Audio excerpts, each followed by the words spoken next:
Good morning, good afternoon, and good evening to all.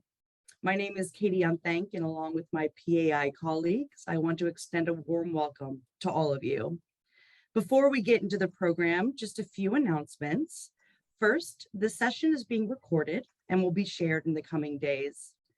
We are also conducting simultaneous translation into Spanish and French, and those instructions are posted in the chat.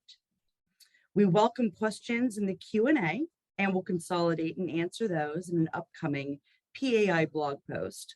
So please ask away and tag a speaker if you're curious about a specific perspective. If you're tweeting, you can tag us, PAI, using @PAI_ORG, along with any speakers, and feel free to engage with us using the hashtags #Vision2025 and #SRHR for all, spelled SRHR, the number 4ALL. Finally, speaker bios will be posted in the chat as they take the virtual stage. Okay, so on with the program. We have a rich 2 hours together. In the first 50 minutes of today's program, we will unveil PAI's new strategic plan, Vision 2025. In the latter portion, we will host 3 short community conversations that will involve staff, funded partners, and institutional partners. The first will focus on PAI's US and global advocacy and the needs and opportunities ahead. The second will feature the achievements and reflections of 3 of PAI's funded partners that are local civil society advocacy organizations, Samasha in Uganda, Insalud in the Dominican Republic, and Srhr in Bangladesh. The third and final will feature the perspectives of 3 international institutions, COPASA, a network of Global South civil society advocacy organizations, the Global Financing Facility, and UNFPA. All 3 rely upon the power of advocacy and the achievements of advocates to help advance SRHR priorities. To get us started, it is my pleasure to hand it over to PAI's President and CEO, Nabiha Kazi Hutchins. Thank you, Katie. Good morning, and on behalf of PAI's executive leadership team, our staff, and our board of directors, I thank you for joining us today. I'm Nabiha Kazi Hutchins, and I'm proud to serve as PAI's President and CEO. Each of you here have had a very important role in supporting PAI's journey through today. Seeing so many colleagues, partners, and champions of our mission join us from across the United States and from 21 countries as we unveil our goals, intentions, and aspirations toward 2025 is both humbling and so energizing. It reinforces that the successes PAI achieves in our next era will be shared achievements, and your ongoing support will be critical. It was 58 years ago that PAI was founded as a nonprofit civil society organization with the focus on championing sexual and reproductive health and rights. Since our founding, we've advocated to the US government and on the global stage to fight for sexual and reproductive health and rights policies, programs, and fundings that are expansive and supportive and not regressive and repressive. In addition to our own advocacy, our own research, and the collaborations we have from partners from across sectors, we've also supported thousands of advocates with resources to address the needs in their communities and advance health and human rights in their own countries. In turn, our partners and our peers have provided very rich insights to us, information, and powerful actions that fuel our own advocacy and give us the courage to continue to step forward with compassion and with conviction. Ours is, after all, a mutually reinforcing and mutually beneficial relationship, and it's something that we are very proud of. Of course, our journey is not over, and our collective advocacy work alongside our current number of partners, 120 funded partners across 36 countries, is not complete. And we all know that if the stakes were high before, with COVID-19, the stakes are only higher. You all know the statistics. And so what I'm going to tell you next is nothing new, but I think they're worth reiterating in this space because this is our reason why. there are 4.3 billion people of reproductive age who will lack at least one essential sexual reproductive health service during their lifetimes. Nearly half of all pregnancies around the world are unintended, and 45% of all abortions performed are unsafe. 350 million women and men do not receive treatment for one of the 4 major curable sexually transmitted infections, and every minute, a woman dies from a complication of pregnancy or childbirth. This week is the 55th session of the UN's Commission on Population and Development, known as CPD. The opening session casted a troubling picture, noting rising inequality and exacerbation of gender-based violence, ongoing degradation of access to family planning and other health services, spikes in teenage pregnancies, declining funding for sexual and reproductive health and rights, and so much more. The leaders came together and they're calling on something massive and something urgent, and that is increased investments to meet the sexual and reproductive health and rights and needs of communities around the world. Because what we are facing, and as UN Deputy Secretary General Amina Mohammed so beautifully said and urgently said, we are facing a gathering storm of adversity. But it's in times of adversity that PAI, like our entire sector, rises. After all, sexual and reproductive health and rights are a core tenet to achieving progress for all. The global need is great, but the power of an ecosystem of SRHR advocates is greater. With the right tools, the right investments, and the right platforms where we can amplify our calls to action, our mission is absolutely undeniable. In the process of developing our strategic plan, the PAI team was guided by a single question. How can we accelerate progress for sexual and reproductive health and rights for all in ways that are equitable, impactful, and that align with our values of sharing our strengths and shifting the power?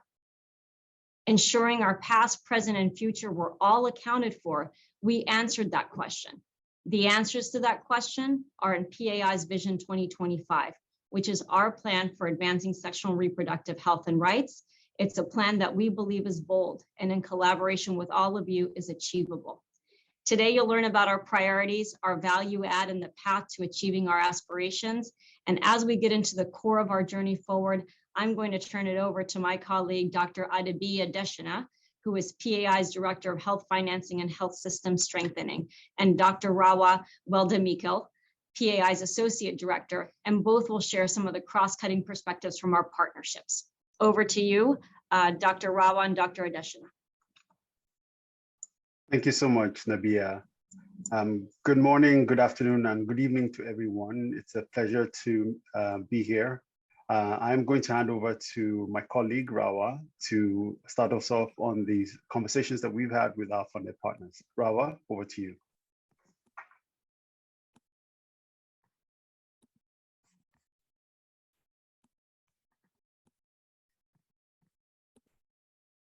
Thank you, Biggie. PAI's commitment to our partner is guided by collaboration and knowledge sharing. We asked our partners what they needed and how PAI could support that need. We seek to learn from one another, building technical and strategic support, as well as peer-to-peer engagement. The spirit underlying this approach is to shift power in support of expanding the CSO ecosystem for Srhr advocacy and advancing universal access to Srhr. The power shifting is also possible when coupled with investment in organizational capacity building, a need expressed by almost all of our partners as part of their goal to grow and sustain their work. Asking partners from day one, PAI support the positioning and sustainability of their institutions and leadership, investing our own resources to support CSO operations and systems capacity development. The forms of support PAI use make a difference in strengthening their capacity, autonomy, and diversity. Part of this growth requires employing best-in-class storytelling frameworks and communications that amplify the work that partners do and enhance their visibility. Partners unlock national mechanisms for information exchange, consultations, and data and information dissemination. while PAI credits partners for their work in its external communications and with our institutional donors. Approaching all our collaboration with a mindset of strength, possibility, and positivity, PAI serves space for partners to tell their stories, provide counsel, and shape the advocacy agenda. Now I'm passing it over to my colleague Bi to talk more about what we have learned from our partners. Over to you, Bi. Thank you, Rawa.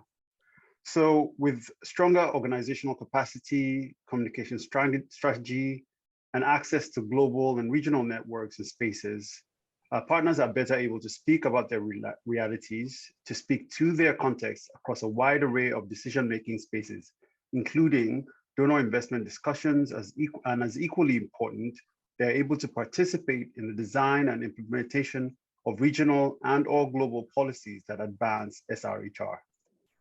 Partners who are engaged in these spaces are also able to show how their work fits in the larger SRHR policy and programs, and can leverage these discussions to diversify their funding.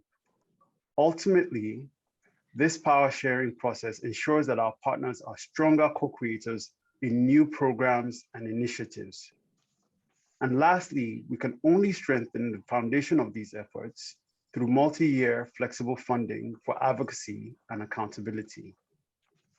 And these are just the most critical insights that we receive from our funded partners, and that continue to inform the journey that we at PAI are undertaking with our partners. Thank you, and over to you, Nabia.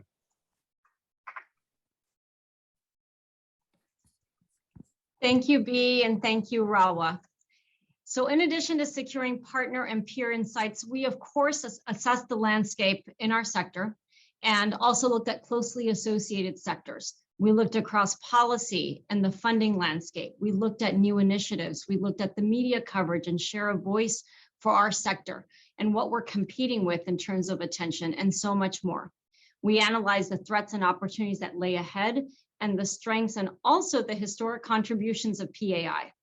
As we looked inward, we also evaluated our own ways of working, our own institutional structures, and the institutional investments that are required for us to enhance our contributions to a global movement where sexual and reproductive health and rights can be realized by all. Some of the critical areas of PAI's value add informed by this assessment from the feedback from our partners and from over 75 other stakeholders and colleagues and champions who have participated in this process were really 7. The first is PAI's value add in our ability to share our strength, and also the willingness and openness to embrace and account for the strengths of others, including our funded partners. The opportunity and the space and strength that we have in translating and amplifying data, research, and policies to enable advocacy action. So critical. We want to make sure that the tremendous research, the tremendous data, the reports, the perspectives that come forward are used to inform better programming, better policies, and more robust investment. Our convening power, the ability that we have to convene diverse voices, diverse perspectives from all regions, from all sectors, to have honest, safe conversations about what's needed, where we're succeeding, where we need to go stronger. The fourth is connecting our progress for sexual and reproductive health and rights to progress for other development outcomes. We know that if we move the needle collectively as a community to achieve sexual and reproductive health and rights, we're also moving the needle for education. We're moving the needle for improved economic outcomes. We're mitigating the effects of climate change and so much more. The fifth is our positionality, where we are positioned as PAI, as a civil society organization, but at this intersection between global and regional and local, and having that space to bring many perspectives forward. Sixth is our network of local Indigenous civil society partners. As I mentioned in my intro, we have currently 120 partners across 36 countries. And I'm so proud to share that over 90% of them are local Indigenous organizations. We know that they form part of a very important ecosystem that are working together with research, with international NGOs, with donors, with policy institutions, with multilateral and bilateral institutions, all of us coming together as one, but we certainly have a unique space that we are engaging closely with, and that is the local perspective. And the seventh and final area that was lifted up as a value add of PAI is our role as an enabler of coordinated sexual and reproductive health and rights advocacy at global, regional, national, and subnational levels. So hearing from our partners and having clarity on some of the greatest strengths of PAI that meet the needs of this moment are also ones that meet the needs of the future. And our PAI forward is defined by what comes next, which is our strategic plan, our vision, and our mission. Our vision is to ensure a just and equitable world where everyone can fully realize their sexual and reproductive health and rights to contribute to health, equity, economic well-being, and gender equality. And our mission is to advance universal access to sexual and reproductive health and rights through advocacy, partnerships, and the funding of change makers. Together, we have 3 goals, and those goals are ones that we will accomplish with local civil society partners. And next slide, please.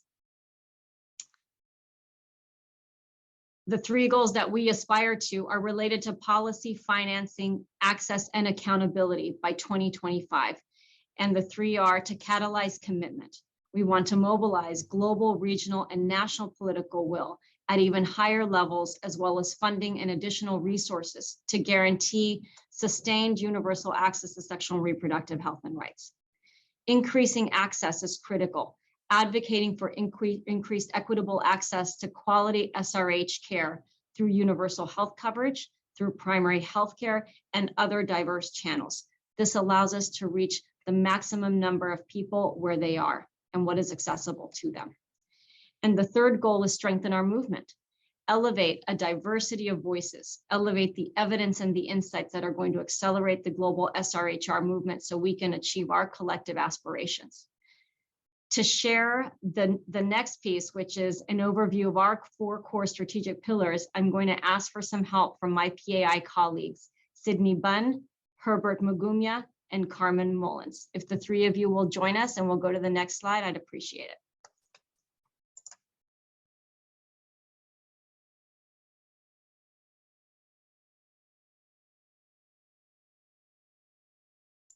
And Sydney, over to you.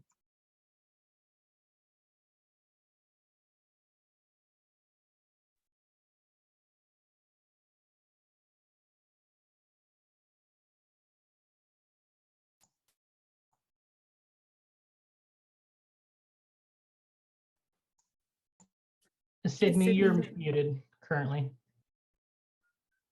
Okay. Thank you, Navia. Good morning, good afternoon, and good evening. My name is Sydney Bunn.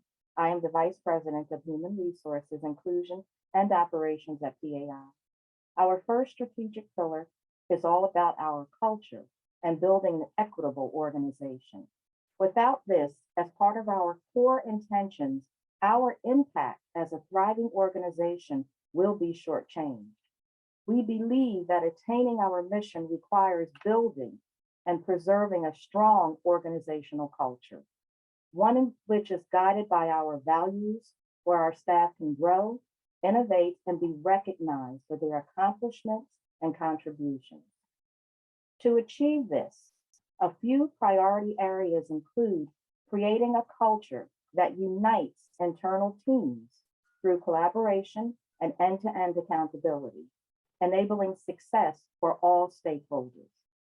Integrating tools and mechanisms that prioritize diversity, equity, inclusion, and belonging in decision-making, organizational development, and staff development. Creating an environment that is fair and equitable across the entire organization.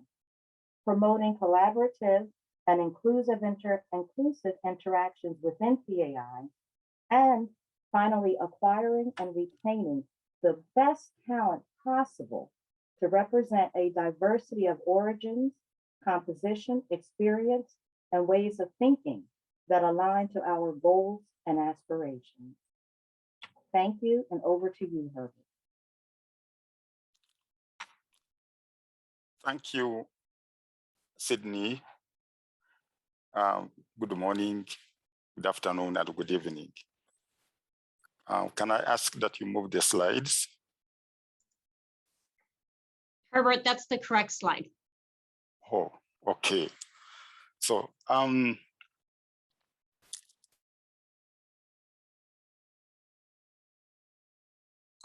we are looking at pillar number 2, equitable partnerships. There is a slide that has the details. I'm very sorry. So if we can move to that one. Is that the last? Herbert, you're on the right slide. So we are looking at expanding and deepening partnerships to enhance policy, funding, and program impact, and foster a partnership journey that prioritizes the mutual sharing of strengths and shifting of power. Pillar number 3 is about maximizing PAI program portfolios. We are looking at leveraging PAI assets, expertise, and voice to accelerate progress towards universal access to sexual reproductive health and rights through the lens of 4 program portfolios. 1, health financing and system strengthening, ensuring supply. 2, sexual reproductive health, access and equity, that is driving demand. 3, civic engagement, and that is about supporting the CSO ecosystem. And 4, US and global policy advocacy and accountability, speaking truth to the power.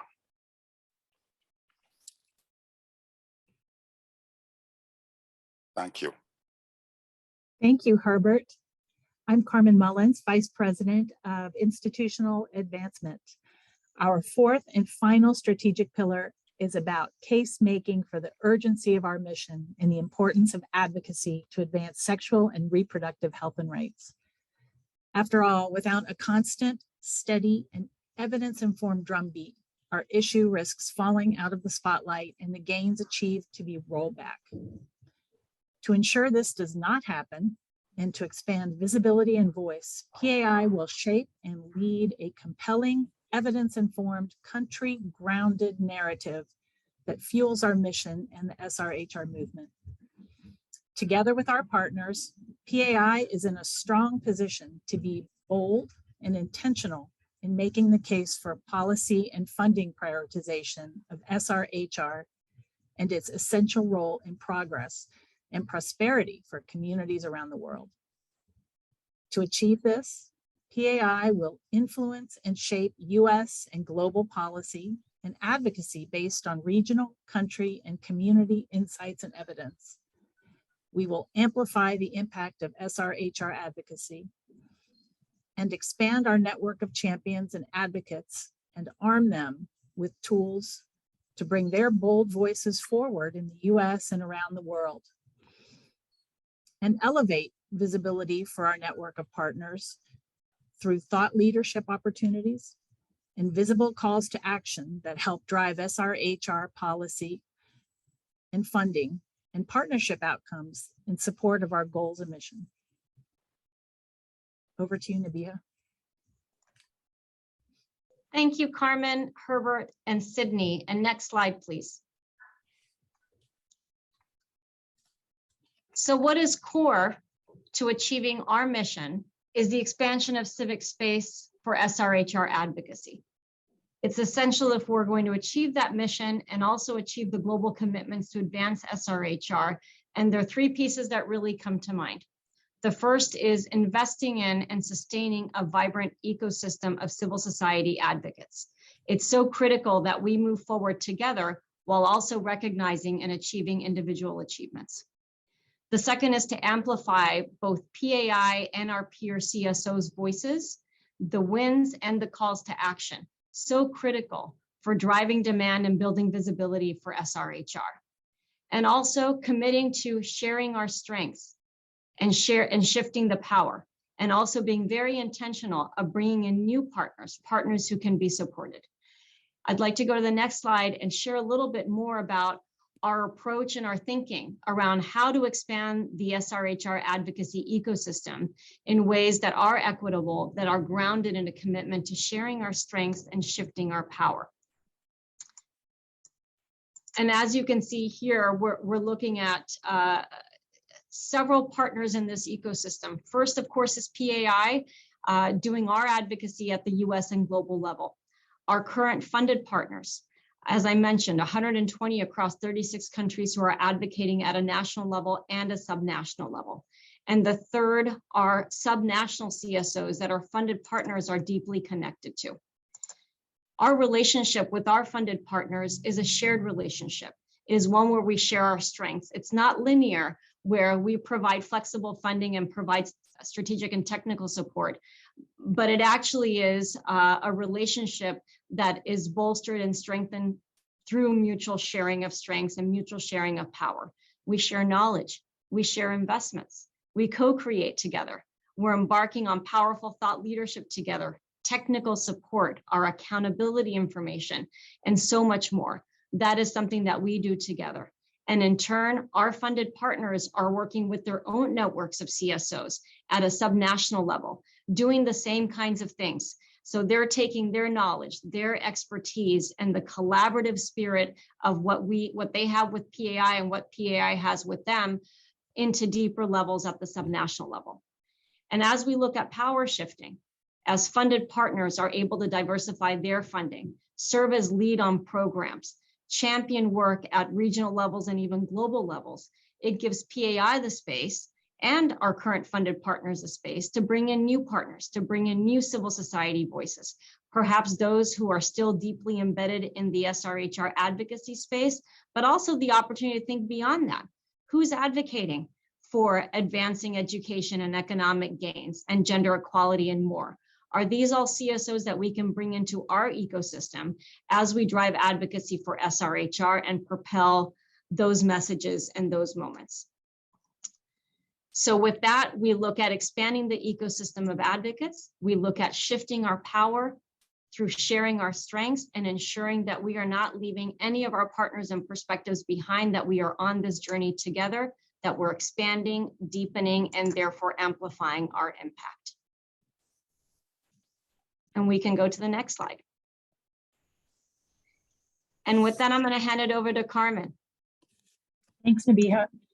So as you've just seen, the idea is to not suck all the oxygen out of the space with our partners, but to share it in an ecosystem where all will not just thrive, well, will not just exist, but thrive and regenerate that vital energy, that vital oxygen for new partners, and to keep it going and growing and expanding. So to make this happen, we must ensure our identity and intentions are clear. We must demonstrate the centrality of SRHR in achieving global development goals. We must measure and amplify the impact of advocacy and achievements. We must seek mission-aligned multi-year funding for PAI and funded partners advocacy. We must develop flexible and unrestricted investment in both PAI and funded partner institutional capacity development and advocacy agendas, and create spaces for shared learning and peer-to-peer exchange among and beyond PAI's partner network of peer CSOs. Nabiha? And we're committed to gratitude, and we're committed to acknowledging all those that have gotten us to this point and who will be on this journey with us. So I have to acknowledge leaders and friends and peers who've been with us. And next slide, please. The first one is acknowledging our incredible board of directors. Our board of directors that have been steadfast in this journey with us and will remain. Nirja Bavaraju, our board chair, Ada Williams Prince, Nancy Deck, Sue Ellen Lambert Lazarus, Kimberly Brooks, Angela Bruce Rayburn, Barbara Kamens, Patricia Fairfield, Luis Guardia, Sujata Lumba, Elizabeth Lule, and Tammy Palmer. I also want to share that none of this is possible without the leadership of my executive leadership team. And next slide, please. And the heads of our departments, Carmen Mullins, Sydney Bunn, Burl Isaac, Elian Ramos, and our new incoming Vice President for Global Programs and Advocacy, Christina Weggs, who has joined us today as well. Thank you so much. And with them, we're going to have a certain path toward achieving those goals. And last but not least, I want to acknowledge our staff, our incredible staff that is on the front lines of achieving these goals, of providing the rich perspectives, of working so humbly with our partners, of working so kindly with each other, and ensuring that the journey that we are on this together. And so an acknowledgement of them, because they all make this happen. And last but not least, I have to acknowledge our peers, partners, and friends. During the development of the strategic plan, we spoke to many. Your feedback, your insights, your advice are all reflected in this. And I think that is why I feel so proud of our journey forward, because it is a shared journey and your insights are reflected here. We had conversations and insights from more than 80 partners, peers, donors, champions to get us to where we are today, and couldn't have done it without you. Thank you so very much. So in closing, I'd like to go to something that we say in my birth country of Pakistan. And I think it's the most important takeaway from today. Hum is safar mein saath honge, which means on this journey, we are together. After all, if there's ever been a sector that has borne the greatest brunt of others telling us what we can do, it is ours. Others have told us what to do with our bodies, our minds, and our dreams for far too long. What services we can access, what decisions we can make, what aspirations we can attain. If we don't lift our voices in solidarity, then who? It is us together. It is the driving force behind our forward journey to achieve PAI's Vision 2025. Thank you so much for being here. Don't go anywhere. We have community conversations next.